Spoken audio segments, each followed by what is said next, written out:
Okay, so we're on lesson 4.1. So it's on inverse functions, which you guys are somewhat familiar with, but probably haven't had a lesson on yet. So before we can talk about inverse functions, we have to talk about one-to-one functions. So you guys know that a function, the definition is that every output has one input and only one input. And a one-to-one function is where every value has its own unique output. So every input has its own unique output. So no one input can have the same output. And the way you can test that is the horizontal line test. So if you can draw a horizontal line through a graph and it intersects more than one point, the function's not a one-to-one function. Okay. So example 1, we want to see if each of these is a one-to-one function.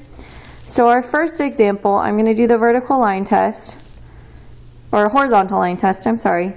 And in multiple spots I can draw horizontal lines and they're passing through more than one point. They're passing through 2 points. So this is not a one-to-one function. It's a function, but it's not a one-to-one function. Let's see. This graph passes through 3 on the horizontal, so it's not one-to-one.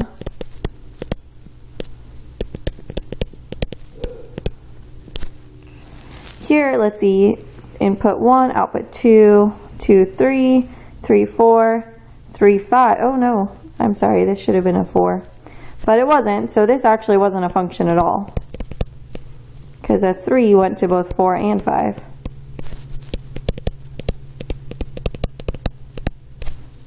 Here I have 1, 2, 2, 0, 3, 2, and this is what's going to make it not a one-to-one function. A 1 goes to a 2, and this 3 goes to a 2. Okay, so that's also not a function. Oh, and 3 goes to 5. I'm sorry, there should have been 4s. So not a function, and it's not one-to-one.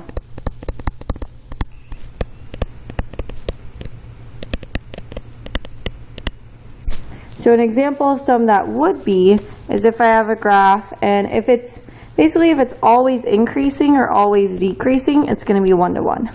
That would be a one-to-one function. This would be a one-to-one function. Okay. If you had a table and maybe you had, let's see, 0, 1, 2, 3, and each one went to its own, so maybe 4, 5, 6, 7. Okay, they each have their unique outputs. Okay, same if you had another one and you had 0, 1, 2, 3, and this went to 2, 4, 6, 8. They each have their own. None of the outputs are repeated. Okay, so that's what you're really looking for, is no outputs repeated. Okay, and why this is useful is because if you have a one-to-one function, you're going to have an inverse. Okay, and so if a function is a one-to-one function, so it passed the vertical line test, no outputs repeated, then its inverse is a function. And we can find that inverse function. And so the inverse function is written kind of with almost like an exponent of -1, but it's actually not an exponent of -1. It indicates the inverse. So just know that. It is confusing. It does look like the exponent -1, but it's the symbol for the inverse function. And basically the domain and the range are switched.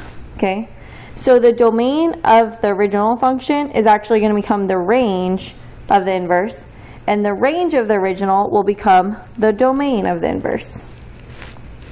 So one way to check if one function is an inverse of the other is that the composite of the function and the inverse will equal x.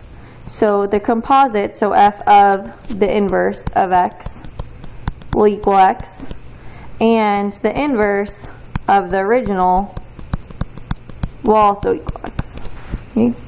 So that's what we're going to use to test this out. So we want to verify that g of x is the inverse of f of x. So I'm going to do that by finding f of g of x and seeing if it will equal x. So here I have f of g of x, so that's the function f with the input the cube root x, because that is g of x. Well, f is x cubed, so this x, it'll actually become the cube root of x cubed. Well, the cube and the cube root cancel out, and it does equal x. So it is so g of x, the cube root, is the inverse of the cube of x. Let's try a couple more.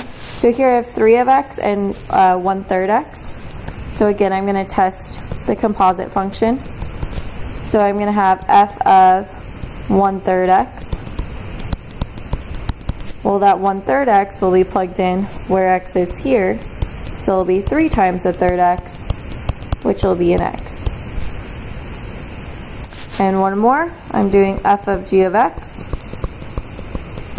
So it's f of this 1/2 times x minus 3. And that'll go in where x is, so it'll be 2 times 1/2 times x minus 3 plus 3.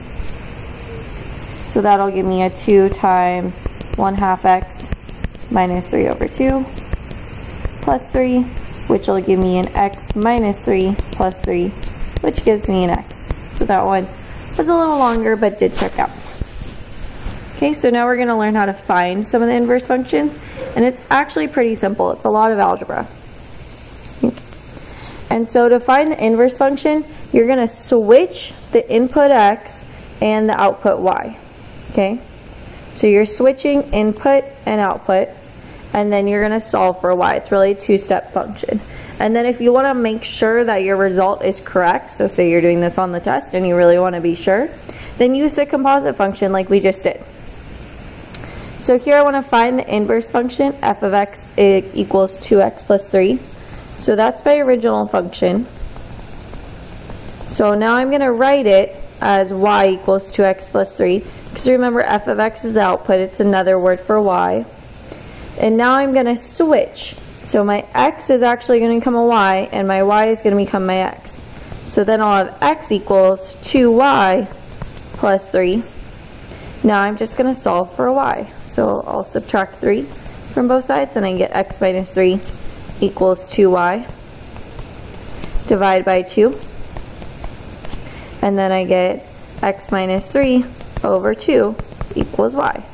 So then my inverse function, I'll write it, the inverse of f of x is equal to x minus 3 over 2. And that is your answer.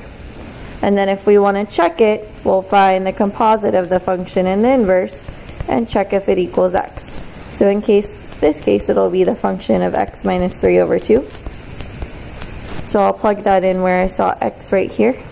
So it'll be 2 times x minus 3 over 2 plus 3. Well, that'll give me an x minus 3 plus 3, which is an x. And so it does check out. So that really is our inverse function. Let's try another one. This time, this one's going to be a little trickier. It's f of x is 2x plus 1 over x minus 1. And I also want to find the domain and the range, okay, of both the function and its inverse. Remember, the domain of f of x is going to become the range of the inverse. And the range of f of x is actually going to become the domain of the inverse, because that's part of the definition of the inverse function. Okay.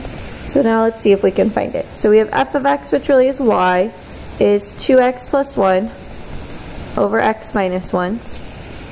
So then I'm going to multiply both sides by x minus 1. Oh, I'm sorry, I didn't switch the variables first. So then I get x equals 2y plus 1 over y minus 1. Now I'm going to multiply both sides by y minus 1,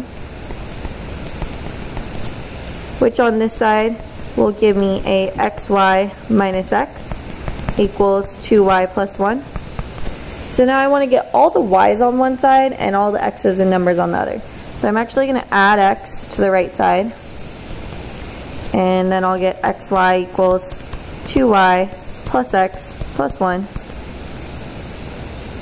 And I can subtract the 2y and move it to this side. So I'll get xy minus 2 equals x plus 1.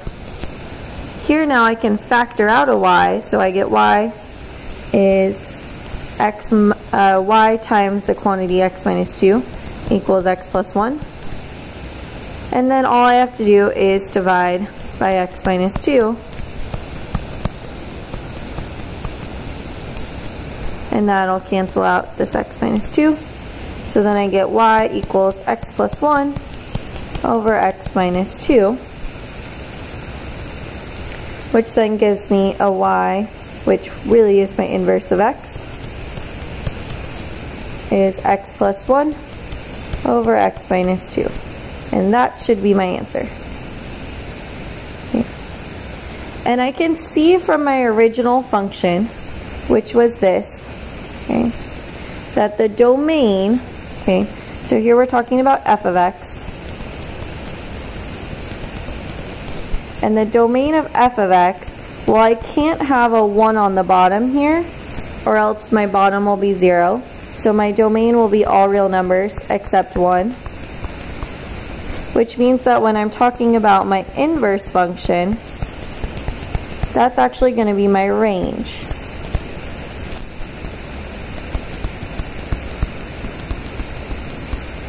Now I'm looking at this inverse function and my bottom is x minus 2. So I know my domain of the inverse is going to exclude the number 2, which means that's going to be the range of my original function. So when I graphed it, you would see that there would not have a value at 2. Okay, so that's your domain and range. Just remember they're always going to be switched. Okay, going on. And you can again plug it in, find the composite, check that it's the inverse. This is the inverse. And for the sake of time in the video, because I know you guys don't like long videos, I won't do that, but you can do that. Okay. Last one. We want to find the inverse of the function 2x squared minus 1, where x is greater than or equal to 0, and the domain and range of both the function and its inverse. So remember, I know this function will look, let's see, it'll start down here, and it'll go up like this, kind of skinny. So this will be this function, which does not pass my horizontal line test. So it's not a one-to-one function, so I can't actually find the inverse of it.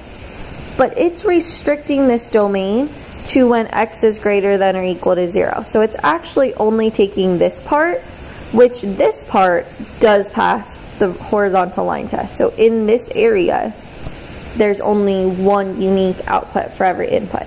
So in this restricted domain, I can find the inverse. Okay, so I have f of x equals 2x squared minus 1, and I'm going to follow the same procedure. So I have y equals 2x squared minus 1, and I'm going to switch my x's and my y's. So that'll give me an x equals 2y squared minus 1. So now I'm going to isolate y, add 1 to both sides.